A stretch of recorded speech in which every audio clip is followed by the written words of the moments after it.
So today the topic given to me is good clinical practice. So I'll be completing the first part of it, that is overview and ethical considerations in clinical trials, and then my colleague Dr. Anuradha will take over. So this presentation cannot be complete without paying our gratitude to the doctor who first, carried on with controlled clinical experiment in the year 1747. Dr. James Lind, he was quite disturbed by the fact that the sailors suffered from scurvy. So he had given them lemon and oranges. So one group received one lime and two oranges daily. He did not give it to all the sailors, but he had given it to only few who were on board in the ship. So that is the first example of a control. We say control because he had groups. He didn't give the same treatment to all the, all the participants. So this was a controlled first clinical experimentation on human that is documented. So it was conducted in the year 1747. In this presentation, I will discuss about the introduction to GCP, the historical perspective on GCP, then the broad principles of GCP, roles and responsibilities of ethics committee, and finally, I think I will finish my discussion with few case discussions.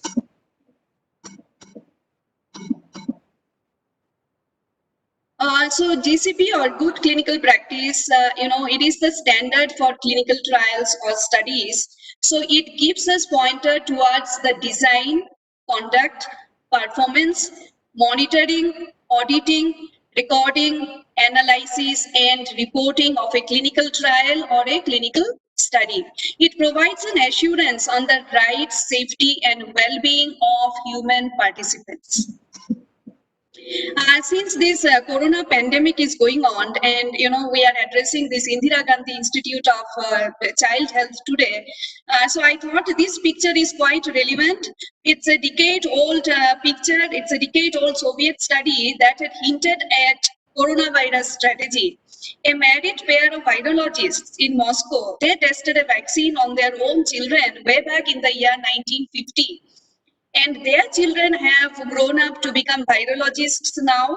And in this pandemic, they have given their interviews to various media, stating that their mom every month she would give them sugar-coated live coronavirus, sugar-coated live polio virus, to prevent them from seasonal flu. So they used to receive this sugary coated, live virus every year, and that had prevented them from getting the flu.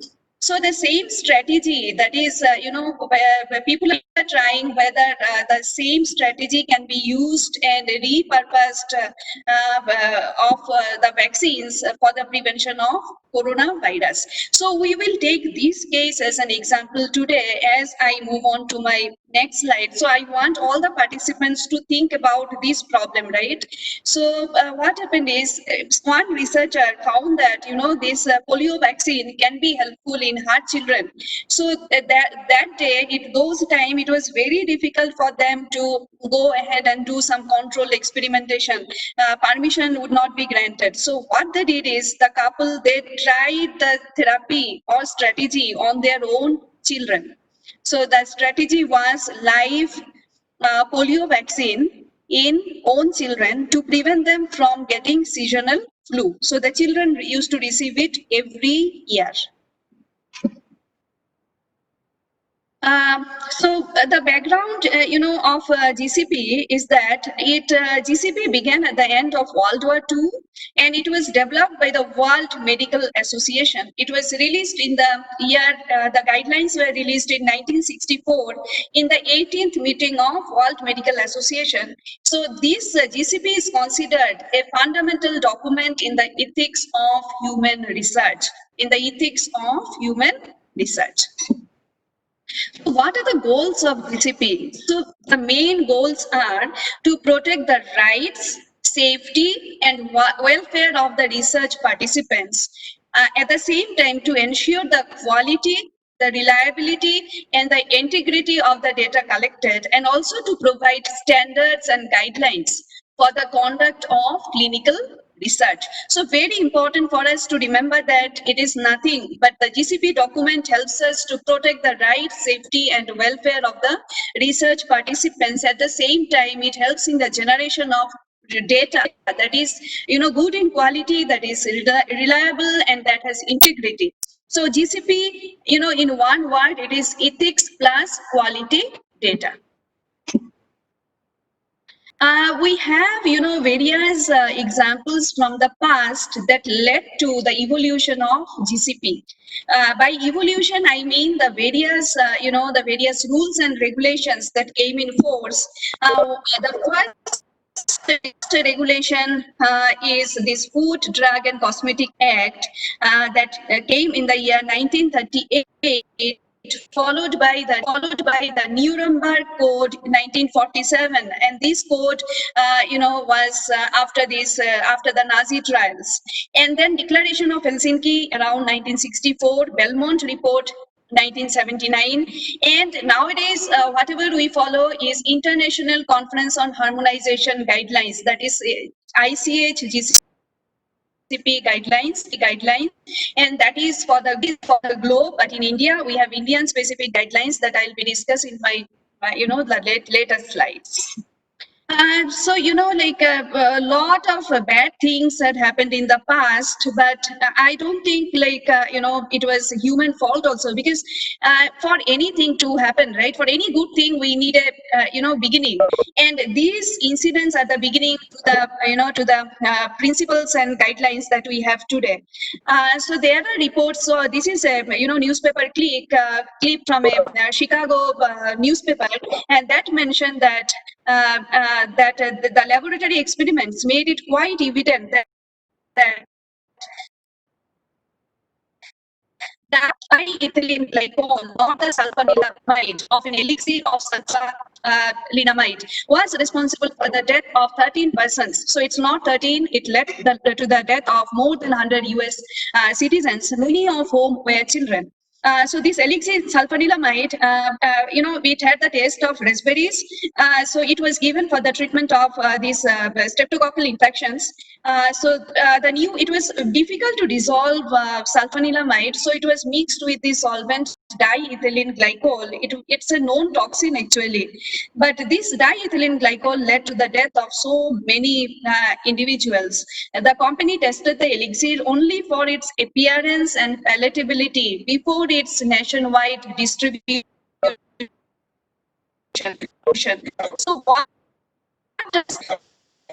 So what had the idea, and they came up with drug discovery, they developed the drug, and finally they marketed the drugs without proper experimentation. There was no concept of, mind it, we are talking about the year 1937, so if you look at studies and then controlled clinical trials before a drug is marketed.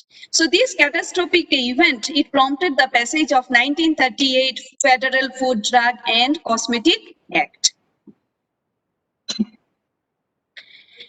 So the other code is the Nuremberg Code. So that, arise because of the Nazi atrocities in World War II.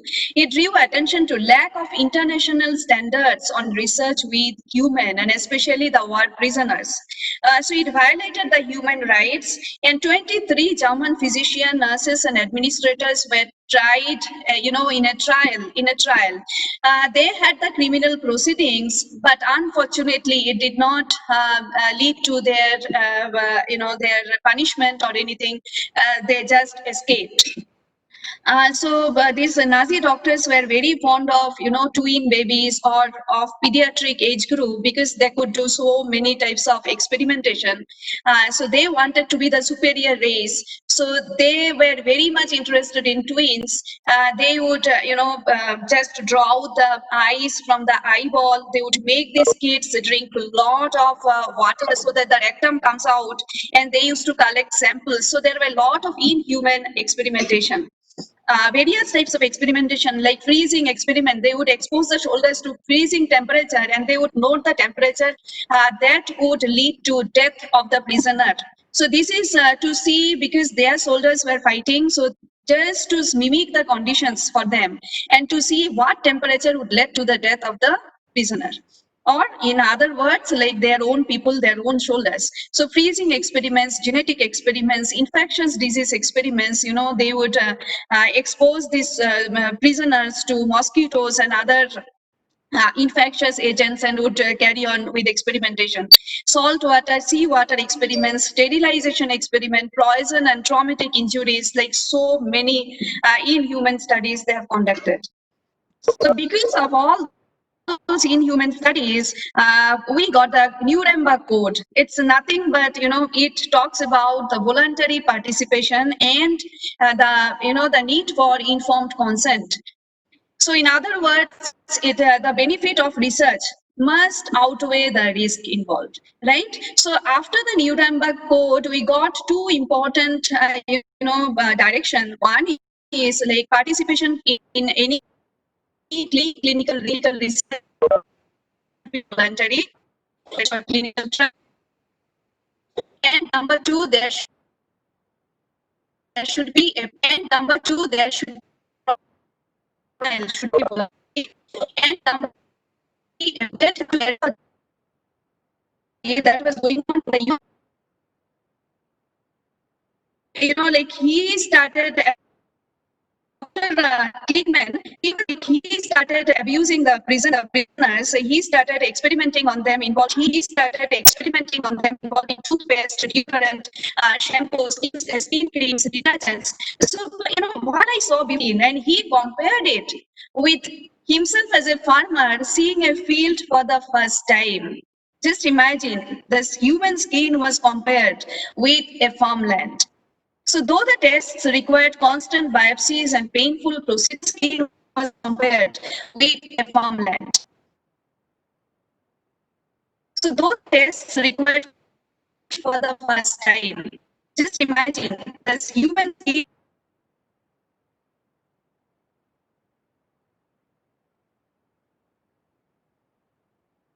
was compared and that. Another example is that others to thalidomide, and it was marketed for the treatment of morning sickness. And in they're born with severely deformed arms and legs. An estimated 10,000 cases of infant deformities in Europe were linked to thalidomide. Infant deformities in Europe were linked to use. So all human studies or trials, they led to the declaration of Helsinki by World Medical General Assembly human studies.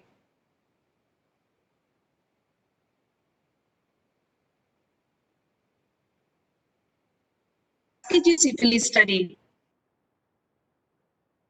So this study was conducted by U.S. Public Health Department in Tuskegee, Alabama, in 600 low-income African American males. 600 low-income African American males.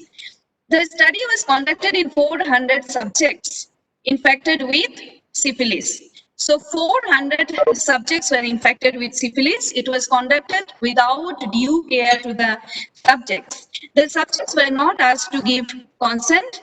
They were assured of free treatment, free ride to the clinic, free meal, and free burial insurances. In the middle of the study, these participants received a letter stating that this is the last chance for free special treatment. And what was this free special treatment? It was a lumbar puncture. The subjects were monitored for 14 years. The study continued from 1932 to 1972 without providing access to penicillin. We all know that around 1942, penicillin was there in the market.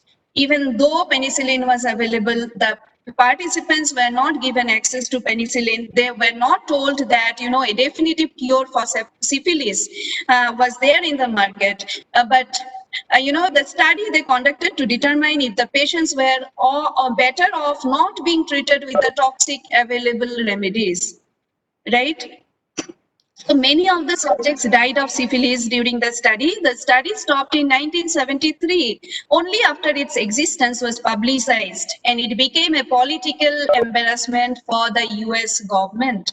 So after such instances, there was the Belmont report in 1979. That was the first time, the concept of ethics institutional review board or ethics committee or national human investigation board were, were coined. So now we are, this whole GCP thing, right? It is guided by or regulated by the International Conference of Harmonization, ICH, right? In 1996, International Conference on Harmonization published this GCP guidelines, which has become the universal standard for ethical conduct of clinical trials. So this was required because we needed to have something that is common for the globe. There are 13 principles of ICH GCP, and I'll be telling you all the 13 principles. So principles related to ethics. Number one, any trial, it should be conducted based on ethical conduct of clinical trials. Number two, the benefits should justify the risk of the study. Number three, right, safety and well-being of subjects should prevail over anything else. Then we have, principles related to the protocol and science. So number 4 principle of ICH GCP is non-clinical and clinical information should be present. So I think if you all have seen a investigator's brochure, right, we have non-clinical or even a clinical trial protocol. We have both non-clinical and clinical information. And a protocol should be scientifically sound and it should be a detailed one. IRB IEC approval is a must prior to initiation of the study. ICH GCP number 7 guideline or principle, it mentions about medical care and decisions. This decision should be taken by a qualified physician. It's qualified physician. So it's just not a physician, if a study requires intervention or, any device. So the physician and the team, the whole team should be trained on that. Each individual should be qualified as per his or her education, training, and experience. Number 9 principle of ICH GCP, it talks about informed consent. Informed consent should be given freely from every subject prior to participation. Number 10, then we have section on data quality and integrity. Data should be, we should accurately report the data. Data should be interpreted, should be in such a way that it should be interpreted easily and it should be verified. And it must protect the confidentiality of participants. So all the records, every clinical trial document is a confidentiality document and we have to maintain the confidentiality. Then comes the investigational products, right? So they should conform to good manufacturing practice and should be used as per the protocol.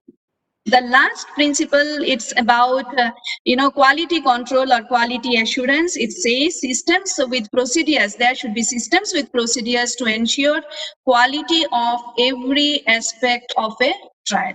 So these are the 13 principles of ICH GCP. I think I should discuss the principle. I should list them once more. So first is ethical conduct of clinical trial. Then benefits should justify the risk. It should protect the right, safety, and well-being of the subjects. Number 4, there should be non-clinical and clinical information available. It should be scientifically sound and detailed one. I mean the protocol. Then IRB IEC approval should be there prior to initiation of the study. All the medical care decisions should be taken by the qualified physician. Each individual of the study team should be qualified. Informed consent should be free and it should be given by every subject prior to participation in the study. And then data and quality, data should be, accurate. It should be easily interpretable and it should be verified. And data, we should be protected, right? That protects confidentiality of record.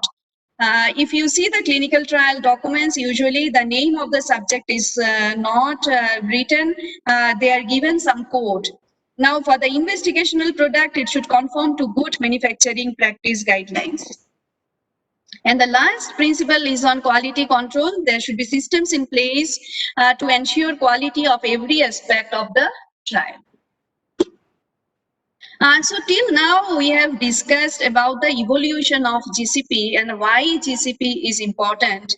So I have talked about, I think I have talked about the first clinical, the controlled clinical study that was by Dr. Lind, and it was on sailors because they used to suffer from scurvy, and he had given orange and lime and compared it to the other groups who used to receive, like soups, then seawater, and there were various other interventions. So that was the first control study. And then like the requirement for GCP, so it has evolved because of the inhuman studies in the past, the inhuman Nazi trials, then the misstep that occurred because of the thalidomide that occurred because of the antibiotic of the sulfur class. And there are many such examples. I have just given you few examples to understand why this GCP is important. And also like, if we want to conduct a study on repurposing of vaccine, right, for the treatment of coronavirus, how important it is to go through the proper protocol.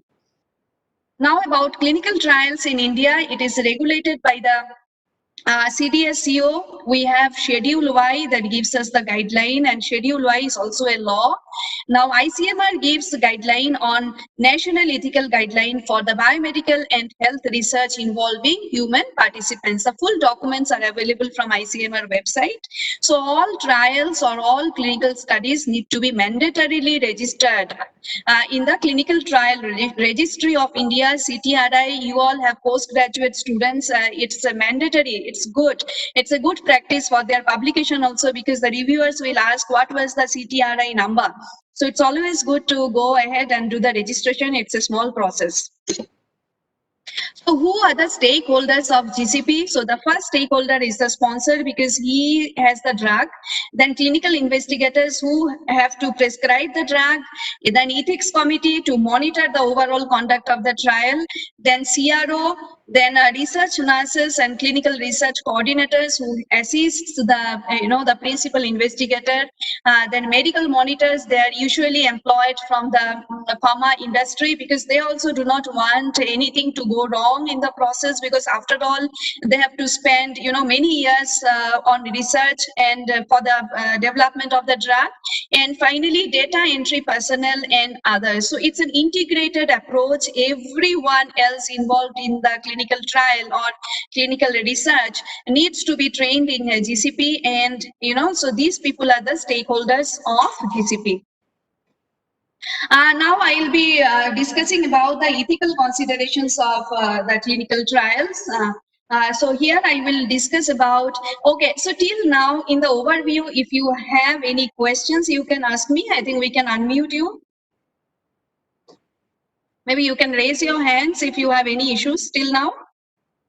Anything that you did not understand? Or else I'll go ahead with my presentation. I think we can have question answers during the QA session. I'll be discussing about the Institutional Ethics Committee, about the members, the roles and responsibilities of the members, then little bit about informed consent, confidentiality, then who are the vulnerable population. I have given example of the prisoners, the war, the soldiers. So all these are the pediatric population. So all these are vulnerable population. Then I will conclude my presentation with few case discussions. So what do we see in this picture? The first thing that I see is, people are discussing. So maybe it's a boardroom. And if you count, there are 1, 2, 3, 4, 5, 6, there are 7 participants. Right, there are 7 participants, and I see that it's a combination of males and females, and maybe they're of different age. So 7 participants of different age and sex. The recommended number for any ethics committee is 7 to 15.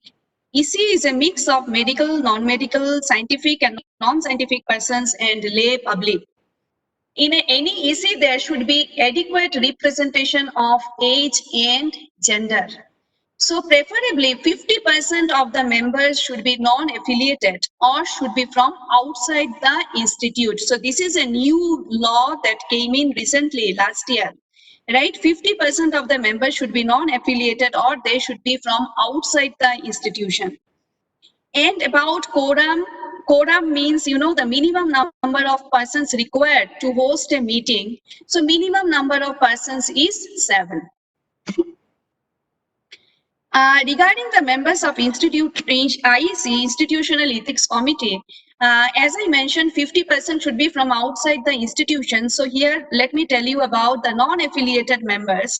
So number 1, chairperson and vice chairperson. Vice chairperson is optional. A committee can have only one chairperson or can have both chairperson and vice chairperson. Committees who meet once every month. So it is good to have both chairperson and vice chairperson. In case the chairperson is absent, the vice chairperson can take the role of the chairperson. So it helps to have the frequency of the meeting. So number 2, lay person. So these two are supposed to be non-affiliated, right? The chairperson, vice chairperson, and the lay persons. Number 2, affiliated or non-affiliated. They can be either from the institute or from outside the institute. So 3 is basic medical scientist and preferably a pharmacologist, because here we deal with drugs. So they are the person, who can study the pharmacokinetic, dynamic, the ADR aspects of the drugs. Number 4, clinician. 5, legal expert. 6, social scientist, philosopher, ethicist, or theologian. So, in many committees, usually the chairperson is a legal expert also. So that way you can have 6 members, but you can still have the quorum. The affiliated member that must be affiliated is the member secretary. So member secretary is always from the institution. Chairperson or vice chairperson is always from outside the institution. So quorum is 7, and these are the people who make the quorum: chairperson, layperson, basic medical scientist, clinician, then legal expert, social scientist. So you don't have to have social scientist, then philosopher, ethicist. You can have one of them in the committee. And finally, the affiliated member is the member secretary. Excuse me, ma'am.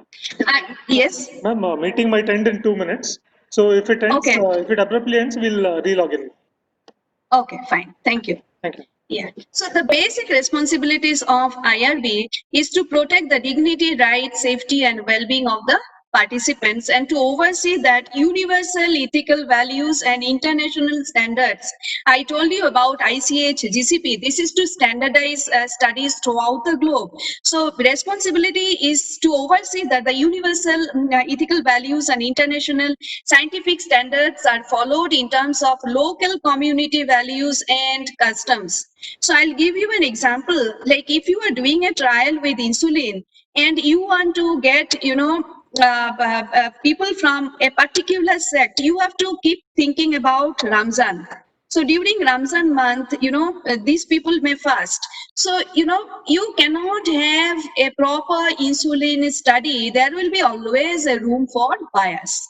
So that's why it is mentioned that international universal ethical values and standards followed in terms of local community values and customs. The other thing is privacy, confidentiality of data must be, ethics committee, they have to look into these documents, and they have to look into the compensation aspect of the study. And the other important, aspect that many times these ECs do not take up is the site monitoring at least once a month, right? ECs can, visit the site, and, they can take a look at all the clinical trial documents, the informed consent form, the case report form, and they must go through and, they must ensure that these adhere to the standard guideline.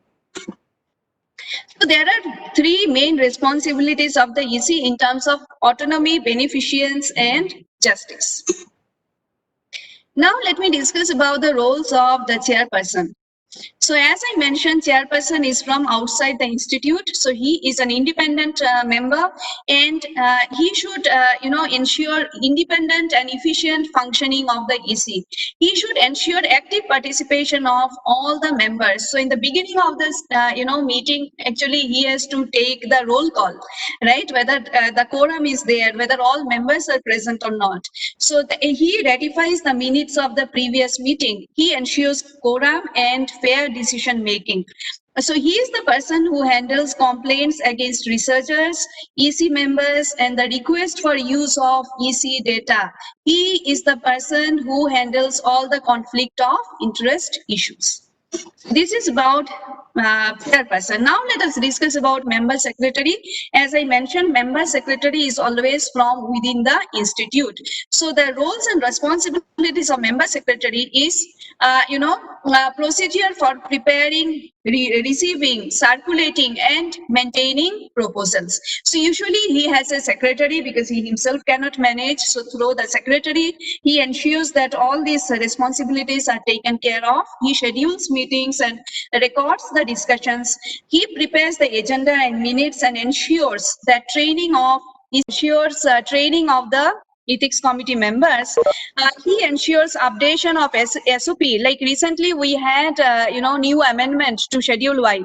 As soon as we had the amendment, so it was the responsibility of our member secretary to initiate this updation process of the SOPs. Then adherence of EC functioning to the SOPs. So all the EC members need to be trained in those SOPs. He is the person who prepares for or responds to audits and inspections. For example, many of the ECs are accredited by NABH. So in case of NABH audit, NABH inspection, so he is the person who responds to all those queries. He is the one who assesses the need for expedited review or exemption from full review or full review. I will discuss about this in my other slide. Now, the basic medical scientist, so the main role is to oversee the scientific and ethical review with special emphasis on the intervention. As I mentioned, the pharmacologist is there, and I am there in the ethics committee. Like I make sure to look into the animal study data, to read up the pharmacokinetic data, and then to make sure that all the ideas that are expected of the study are added into the informed consent form, and also they are part of the study protocol. So the basic scientist actually analyzes the risk benefit, the research design, then methodology, statistic part, then the review process, SAE, that is CD adverse reactions, and then protocol, any protocol deviation also, then progress and completion report. Now, what about the clinicians? I mentioned, right, trained clinicians, but here we are talking about the clinicians who are part of the ethics board, right? So their role is to look at the intervention, to do the risk benefit analysis, to see the research design is proper, and to check for the methodology. So they are the ones who review the medical care, and also that the facility has all the care, the facility is well equipped to conduct the study, for the conduct of the study. And so management part, compensation, they can look into everything. For the ongoing review of the protocol, the SAE, protocol deviation or violation, progress, completion reports. So all these are the roles and responsibilities of the basic scientist plus the clinicians. Now, why do we need to have a legal expert in the ethics committee? Because he's the one who is supposed to review the informed consent document and the translations. He's the one who is supposed to review the MOU, the clinical trial agreement, that is called CTA, the regulatory approvals, then insurance aspects, etc., other site-related approvals, the researchers undertaking, the protocol specific other permissions. For example, if you plan to do a stem cell related study and you need to have a MU with an institute that already has a setup, so you have to take this specific permission, stem cell committee. Again, like the study has to go through the ethics committee. Either you can have an expert in the ethics committee, or you can have a separate stem cell committee for stem cell research. Right, for international collaboration, again, you need some certification and then compliance with the guidelines. So these are all the things that a legal expert is supposed to look into and give his expert opinion. Now, why do we have a social scientist in the board? So the social scientist, he or she looks into the protocol from socio-cultural context, from religious context. I discussed one example, or from a philosophical context, right? And they serve as a patient, participant, societal, or community representative, and bring in ethical and societal concerns, right? Many a times, they ask very silly questions. And we clinicians, we feel why they can't understand like the protocol this much also, that this drug is given in this cancer. And sometimes they ask, why is this drug given in only this cancer, and what is the cost, why do you need a new drug, right? But I think all these questions usually are supposed to come from the clinical trial participant. So they are very essential in the group because they give that perspective. Layperson, ethical review of the proposal along with translations, then evaluate the benefit and risk from participants' perspective. Again, I mentioned about the previous group, the social scientist. Again, layperson also evaluates the benefit and risk from participants' perspective and opine whether the benefits justify the risk. They serve as a patient, participant, community representative and bring in ethical and societal concerns. And they also assess any societal aspect in the trial. I think I could discuss about the 7 people who form the quorum of the ethics committee and about their roles and responsibilities. I think I discussed about the roles and responsibilities of the chairperson, of the lay person, of the basic scientist, of clinician, and then of the theologist, of the legal person. So these people form the quorum of a ethics committee. Now, once you have a meeting, what are the types of decisions by EC? So one is approved, so no worries. Approval can be with or without suggestions. Second decision is revision with minor modifications, and we have to tell what modifications are required. We tell about the modification to the principal investigator, and he in turn goes back to the sponsor, and maybe he comes back with an amended protocol. The other one is revision with major modifications for resubmission. If it is a major modification, then yeah, they need to resubmit the protocol. Only amendment will not help. And the last decision is not approved. Now, if we say that you can't do the study, we need to give valid reasons for why we are rejecting the study. So these are the 4 decisions. One is approved, second is revision with minor modifications, 3 is revision with major modifications, and final number 4 is not approved. So what are the types of review? The other day, one of my colleague from a paraclinical department was asking, so if I want to do study, right, I'm very interested in COVID and I want to just take the data from our MRD, right? So whether I will require the ethics permission, right? So, any retrospective data, if you are using, you can ask for an exempt of ethics review, but you have to notify. What is expedited review? For example, now, see, I am part of a ICMR trial. We are doing this study on prophylaxis in COVID-19. So ICMR in the beginning only, they have asked us, if your ethics committee gives expedited review, then only you can get involved in the study. So based on the priority, the ethics committee can meet and take a call on whether that they can be, without a full board meeting, whether they can give permission for the study.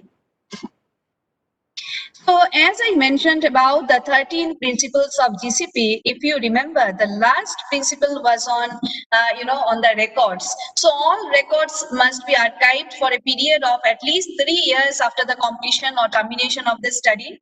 And documents related to regulatory clinical trials must be archived for 5 years or as per regulations.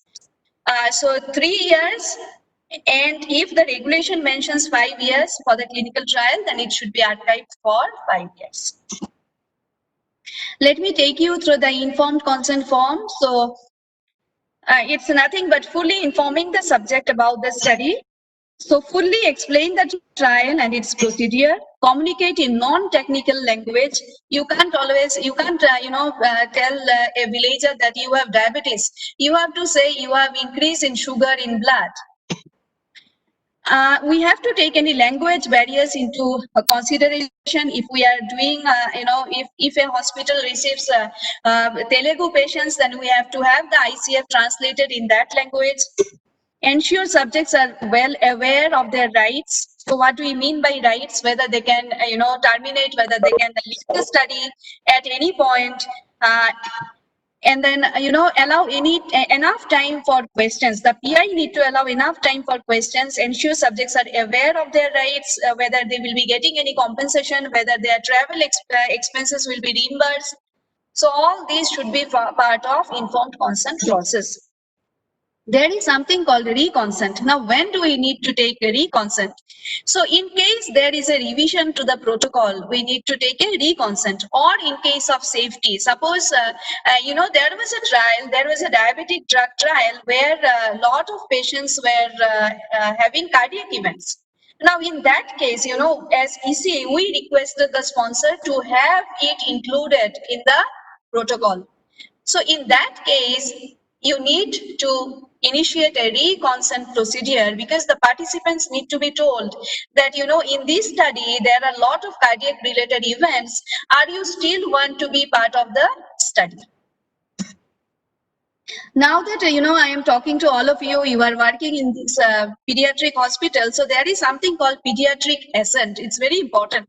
So for children less than 7 years, there is no need to have an assent document. But for children 7 to 12 years, we need to take verbal or oral assent and document it in the presence of parents or legal approved representative, LAR. Right? But for children 12 to 18 years, we need to have written assent. Written assent. It's a part of informed consent, but it is not an informed consent. The parents will sign the informed consent, but the child of 12 to 18 years, he or she has to sign a written assent. Now, in case of pediatrics, many a times you need to have waiver of consent from the relevant adult. In that case, you have to have the recording of the consent process. And anyway, nowadays, the children, they belong to vulnerable population. So we need to have audio visual consent only. Now, and again, there is another case if the letter will affect the validity of the study. For example, behavioral studies in IV drug abusers in case of children 12 to 18 years. So, it may be required to take a waiver of consent. So now, I think till now I have discussed about the overview of GCP, the evolution of GCP. I discussed about the roles and responsibilities of the ethics committee members, and then about the quorum, and then we discussed about the informed consent process. Now I'll be discussing few case examples. So a dermatologist was part of the team as an advisor for a company that marketed a drug for psoriasis. The product is now in phase 3 trial, and the dermatologist appears for the IEC approval as a principal investigator. Now, what are the challenges for EC? Right? So the dermatologist belongs to the hospital, and he was an advisor for a company that marketed the drug. So what are the challenges for the EC? Whether EC should allow this person to be the principal investigator in this study. So what do you think?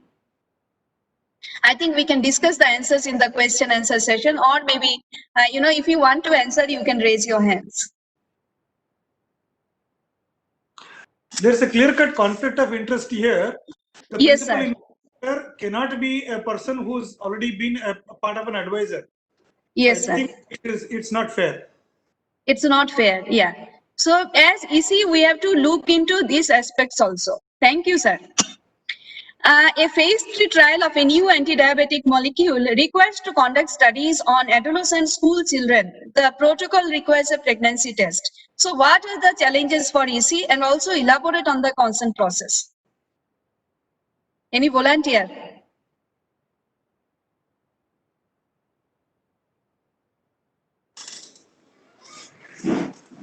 This is a sensitive issue because we are talking about Yes. adolescent school children and talking about pregnancy test, Yes. which has serious implications. So it is not going to be as simple because the Yes. parents have to agree as well as the adolescent child. So Yes. that is going to be a big issue about the consent process itself. Yes. So they need to understand that the pregnancy test is going to be one, either if they agree, it should be completely confidential. Yes. One. Number two, they should agree, and there should not be a violation on the part of either of the Yes. investigator. And then they have to Yes. agree on the type of anti-diabetic molecule, whatever is being agreed to. So it's a twofold Yes. challenge about the pregnancy test Yes. and one about the study Yes. of the drug. Yes, sir. So what about the consent process, sir? Child rights. Child Yes. Consent process rights. will have to be, as I also- told, it will be from both the sides, madam. Both the parents have to give a consent as well as Yes. the child. So we Yes. cannot go ahead without it because this has got serious implications. So this requires an assent. Yes. Yes, sir. Yes, ma'am. Yes, sir. Anyone else? Yeah, in fact, if you see the whole thing from the child rights perspective also, there should be informed consent. That's what we all believe and what it says. Yes. Children should be given information on why they are being subjected to and what kind Yes. of test and study it will be done. And Yes. probably confidentiality element is also there behind it. That's Yes. why information to the parents and to the institution as well as the children, all three come together in this. Yes. And now, sir, if you think of India as a conservative nation, right? So in terms of pregnancy test, how can the EC ensure that, it protects the child and the family? Well, this is an In India, this is an adolescent age group. So Yes. in terms of pregnancy, Yes. less than 18 years, is it not going to raise the legal issue? You forget about 18 years, sir, because adolescents, yeah, that legal issue, yeah, you are right. So legal issues, say 15, 16, 17, yeah, legal issue. So how can we handle this?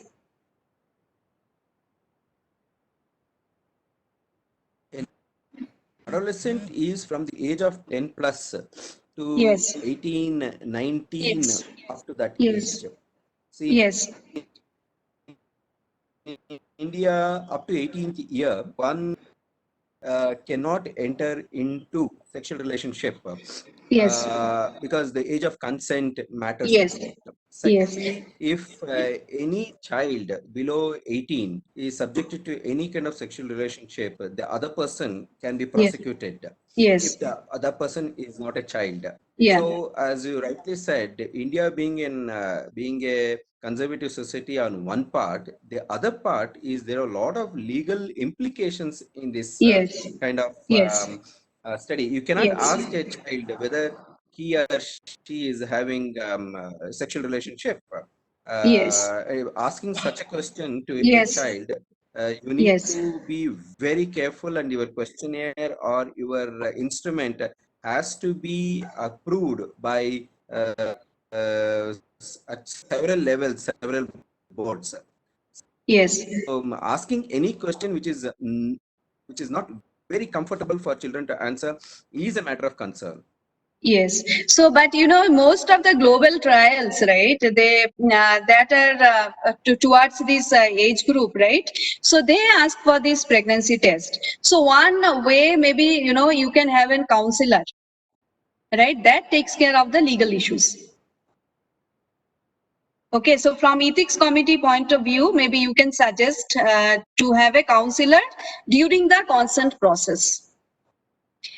Thank you. I move into the next question. So, a multicentric trial on an investigational product as a pharmacogenetics part, the sample will be analyzed at a central location abroad. Now, what are the challenges for this study? So, I'll just give you the cases. Maybe we can discuss during the QA session because it's already 3:04. The next discussion is on, kinetic study protocol that requires 40 ml of blood from participants to carry out the desired test. An informed consent document is submitted to IEC. What are the challenges in this study? So the previous one was about pharmacogenetic part, and this is about 40 ml of blood. An investigator plans to study the efficacy of normal saline and albumin in dengue hemorrhagic shock in children. I think this study is quite pertinent to your institute because I am told that you do a lot of clinical research, but you have not yet started the trials. So clinical research and especially investigator-initiated studies have the challenges now.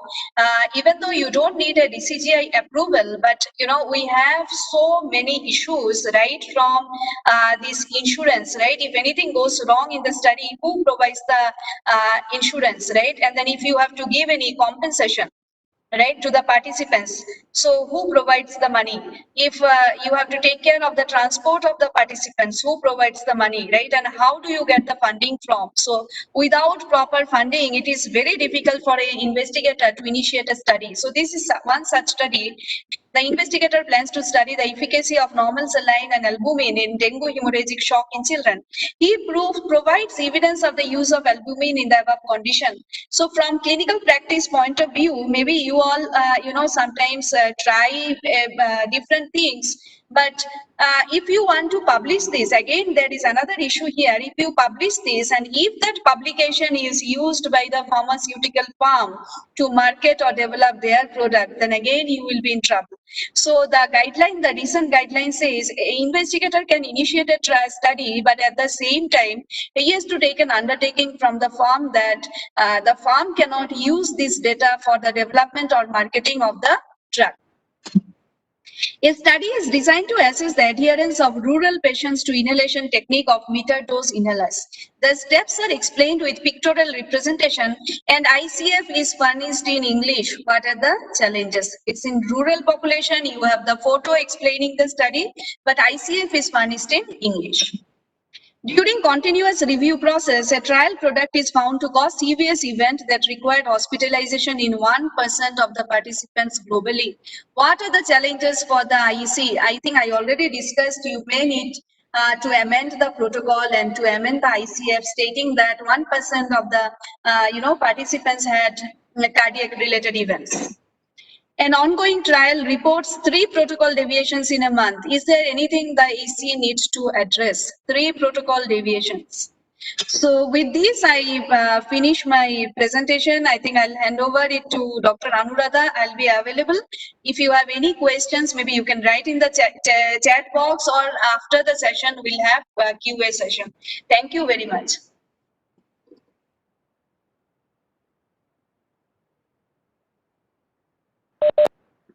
Thank you, Dr. Ananya. Your presentation was clear, crisp, and I think conveyed everything that we wanted to convey. I really loved it. Thank you, sir. Thank you very much. Any Thank questions you, from any of the, I'm particularly looking for the first time EC members. If there's anybody, any questions, suggestions, please ask.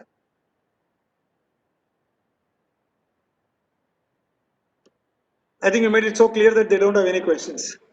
So, if there are any questions, sir, maybe we can take it together, myself and Anuradha after the. Yes, sir. So I'll stop sharing my screen now. Yeah. So welcome, Dr. Anuradha. It's just Dr. Vinay is so happy to see you as a teacher. He's just next to me. Okay, so good. Yes, sir. Looking forward to your talks, madam. Please take over. Sure, sir. Thank you.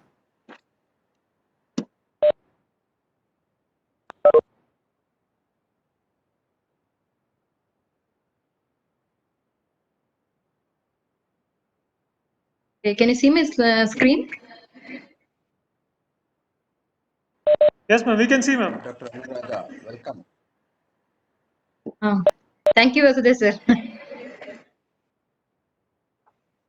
Okay, good afternoon, everyone. I think Ananya took through in a nice way from the history and ensuring that what is the importance of the GCP and the roles and responsibilities of the EC members. And she has made my job very easy because like she has already stressed so many important components which I need to stress now. Now moving on to the first topic of mine, that is roles and responsibilities of stakeholders. I'll be just briefing out why it is important, the roles and responsibilities of stakeholders, and who are the stakeholders, what are the roles, and what are the links it's required to fulfill those responsibilities. Why is this important? In 2016, ICH for pharmaceutical, I think I request participants to mute. Thank you. In 2016, ICH for pharmaceuticals for human use released E6, that is R2, that is in the year 2016. There is the latest version 5, which comprises of various new standards, which introduced 26 new standards, which mainly clearly suggest like what are the responsibilities, and it gave a more overview about the clarifications of the responsibilities of investigators and sponsors with regards to the data management outcomes. It also stressed like about the design to increase adoption of quality by design and results-based management principles and methodologies in clinical development. It also defines scope of clinical trial oversight and responsibilities of all the stakeholders. And it focuses on the quality design of the clinical trials, ensuring that appropriate tools and methods should be used to collect the appropriate information during the clinical studies or the trials, and to identify the risk and triggers ahead of the implementation of these. Who are the stakeholders for conducting the clinical trial? Mainly the stakeholders include sponsorer, CROs, regulators, SMOs or ARO. SMOs is Site Managing Office, ARO is Academic Research Organization, institution, and the staff members, which include the investigators, CRCs, and nurses. Of course, the subjects who are the participant and the volunteers in case of phase 1 trial. First, coming to the first and foremost important stakeholder, that is the regulators. Regulators, it includes regulatory agencies and the local bodies, that is the ethics committee. Who are these regulatory bodies? They include CDSCO. Important ones for the clinical trial is CDSCO. CDSCO is Central Drugs Standard Control Organization. And in case of any genetic studies, like another body came into a role, that is Review Committee for Genetic Manipulation. And if it is academic studies, okay, which does not involve any pharmaceutical industry, or it is an investigator initiated studies, then ICMR will play a role.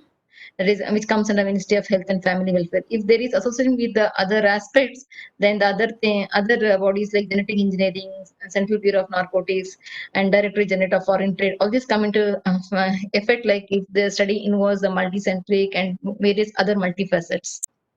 What are the regulatory roles and responsibilities? These regulators mainly implement the regulations, guidelines, and system and procedures in order to protect the clinical trial subjects. And they also should ensure the scientific research has a benefit, and it should always have a benefit versus the risk, and consistency to be maintained in assessing in the assessment of clinical trials across the country or across the globe. Process and review clinical trial applications as per the regulations, and provide opportunities for the dialogue with all the stakeholders in case of any amendments is required. And what are the guidelines which we need to follow it at present? Okay, it's initially we used to follow the Schedule Y and the Drugs and Cosmetic Act and Rules 1945.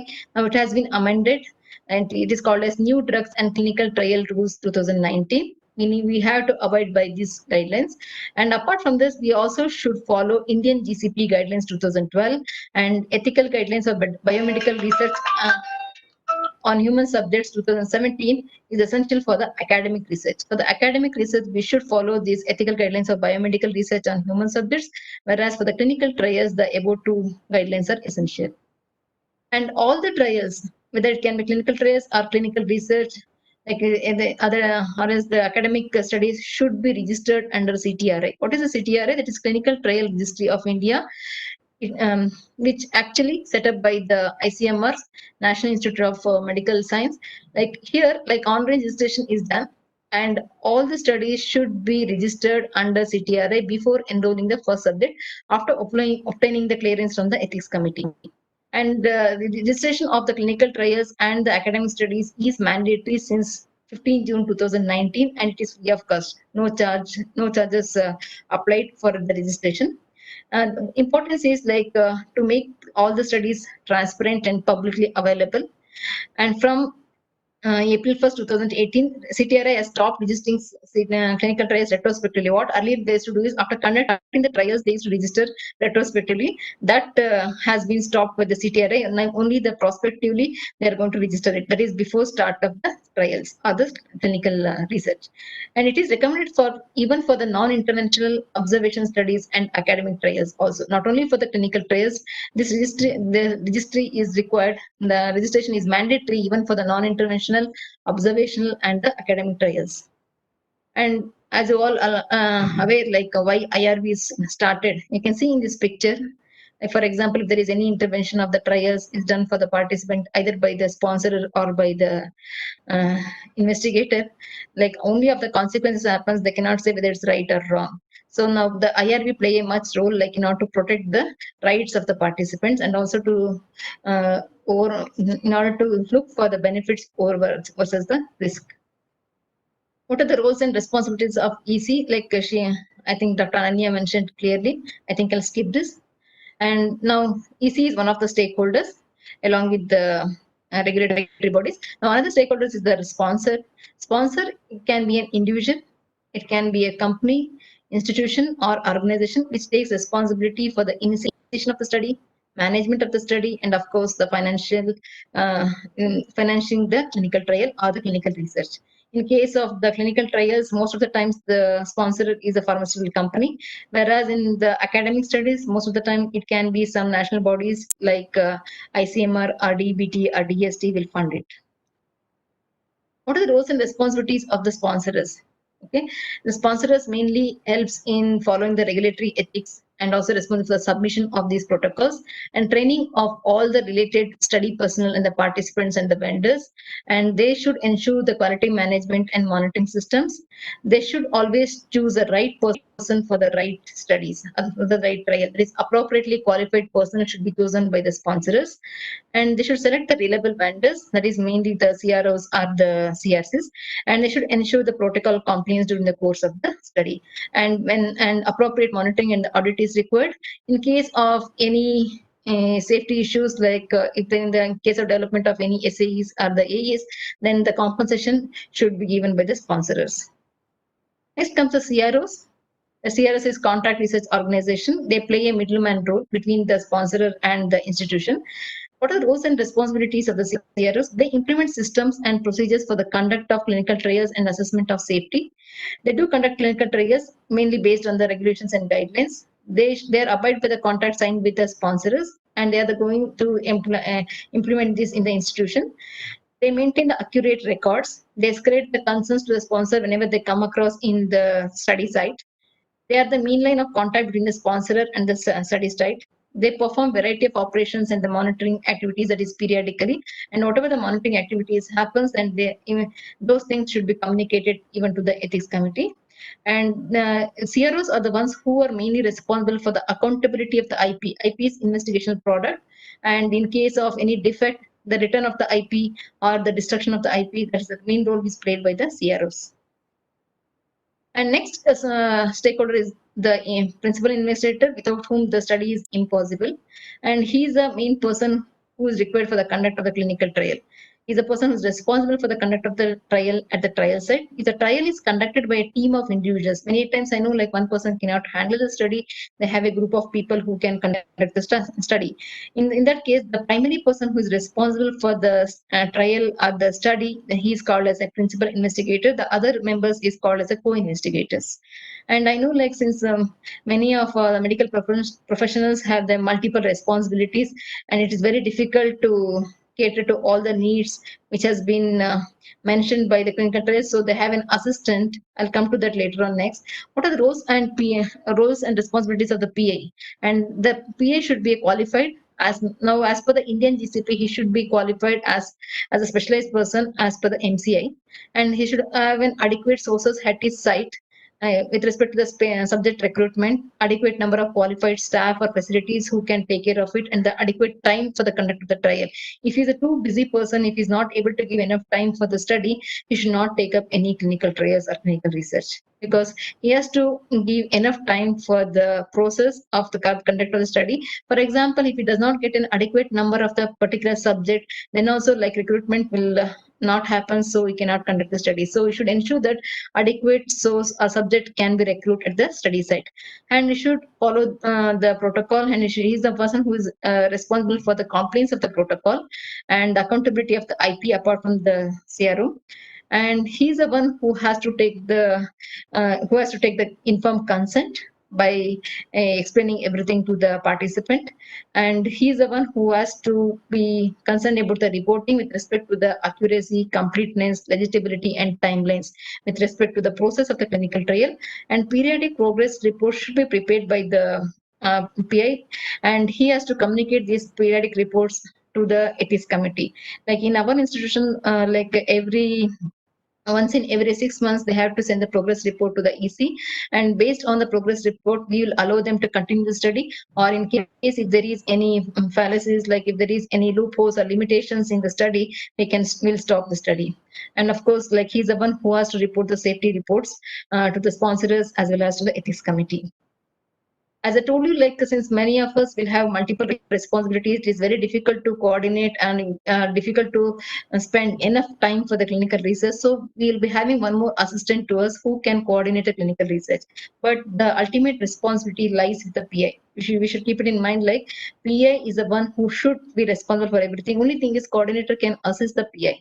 He or she will play a vital role to the conduct of the study, and this person is the one who manages day-to-day activities in the compliance with the protocol, regulations, and delegated duties as per the guidelines or as per the protocol as suggested by the PI. But this person is not hold responsible for anything which happens during the course of the trial.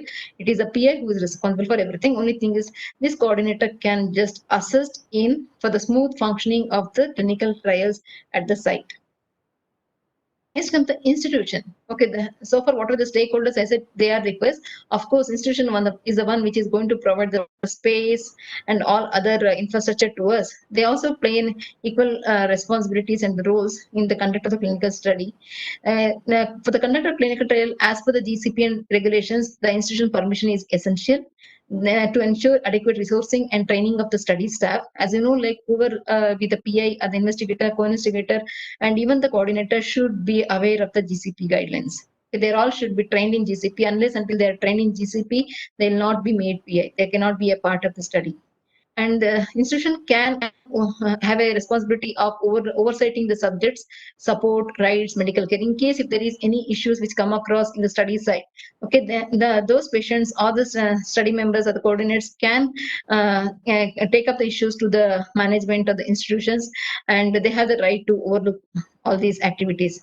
And institution, of course, should support the IEC. As you know, like IEC, that is Institution Ethics Committee, functioning like a neutral body in the institution. They cannot favor all the studies. They cannot work for the management, actually. But institution should support the IEC for its function, for the fair functioning of the IEC. But IEC cannot always favor the institution. But they should take a decision independently without favoring the institution, mainly to take care of all the guidelines as per the ICI GCP. And they should support the IEC sponsors as well as the auditors whenever the periodic monitoring is required. Infrastructure support to conduct the clinical trials, of course, in order to maintain the quality of all the bodies, whether it can be a site or it can be a ethics committee, accreditation to national bodies is very essential. Nowadays, even you are aware that ethics committee is also accredited by the NABH, especially to maintain the proper functioning of the bodies. And of course, without the subjects or the participants, it's incomplete. He plays a major stakeholder. And what is the importance of these subjects or the participants? Here, he or she should read the informed consent thoroughly before getting participated in the trials. He should understand the reason for the participation. We cannot lure anybody to enroll into the study. And he has all the rights to ask any number of questions before getting into the study or before accepting the trials. They should follow certain instructions related to the dosing. and the tests and procedures, visit compliance, report any untoward incidents immediately to the study staff, and also the grievances. If they have any grievances, they should immediately bring it to the notice of the ethics committee. That is the reason, like in all the informed consent, we have one column, like in case of any grievances, they can contact the ethics committee members. Usually the chairperson or the member secretary phone number should be displayed in the informed consent, because in during any course of the trials, if they come across any issues, they can have all the rights to communicate to the EC for about the studies. So the links are the guidelines, okay, which is required not to understand the roles and responsibilities. To summarize, regulator is a legal authority and hence has responsibility and accountability. And who are all the stakeholders? That is sponsor, IEC, CROs, SMOs, that is site managing organizations, CROs, contract research organization, institutions, PIs and other COIs, staff, and have legal responsibilities and accountabilities. Subjects do not forfeit rights by signing the informed consent. They are responsible and accountable too. Just by signing, they cannot say like, I didn't understand that. It is a responsibility of the investigator team or the study team to ensure that they understood the consent properly.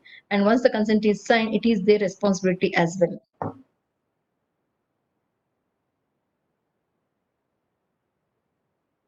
Hope you understand the roles and stakeholders. If there is any queries, I would like to take it.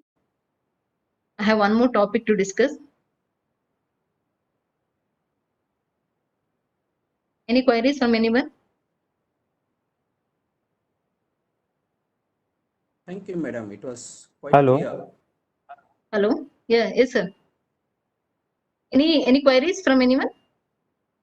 If there is no queries, shall we take up the questions later on? I'll go with the next presentation, sir. Shall I? Prahlad sir, you have some doubts, sir?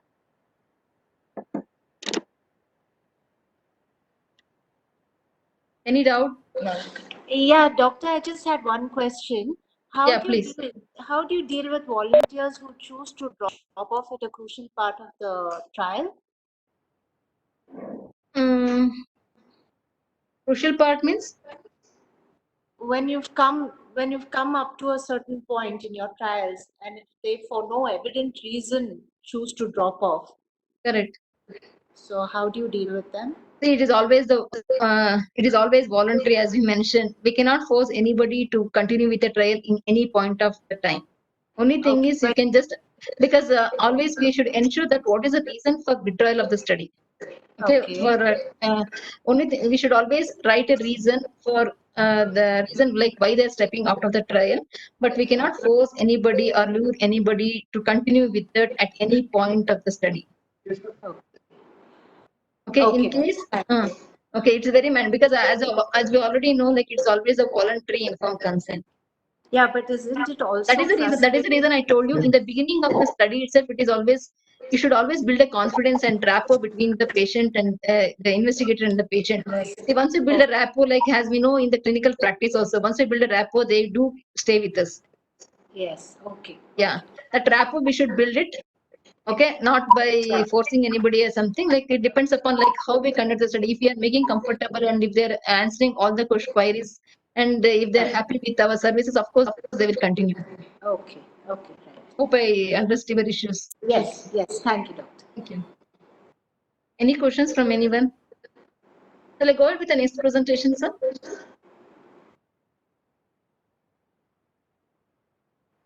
Yes, sir. Yes, you can ask the question, sir. One thing is, ma'am said, Dr. Anuradha madam is crystal clear. Only thing is, the principal investigator is said. Yeah. Majority of the time, our postgraduate will start the research, clinical research, is it not? And we'll be giving Sir, the approval. postgraduates cannot be a PI for the clinical trials. For the clinical trials, as per the MCA, should be a specialist.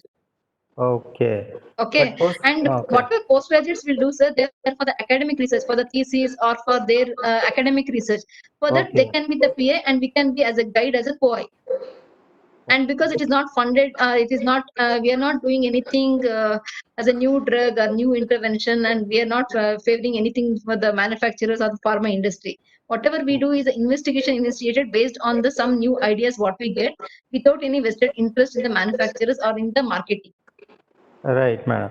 So in that case, the guide should have undergone GCP and need not the postgraduates, no? For the academic studies, need not be trained by the GCP academic studies. It is for the clinical trials, of course, yes, sir. Okay, okay. Terminologies, what is AE and ADR?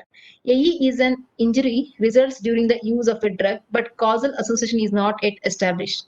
Means, for example, if the person is a part of the clinical trial or clinical trials who is having a new drug, okay, but he'll meet with an accident, but the accident is not due to the drug, but it's an injury has caused during the course of the trial. Okay, when he is a participant in the trial, the injury has happened, but the causal association is not established because the accident is not due to the road traffic accident is not due to the drug per se. It is because something else.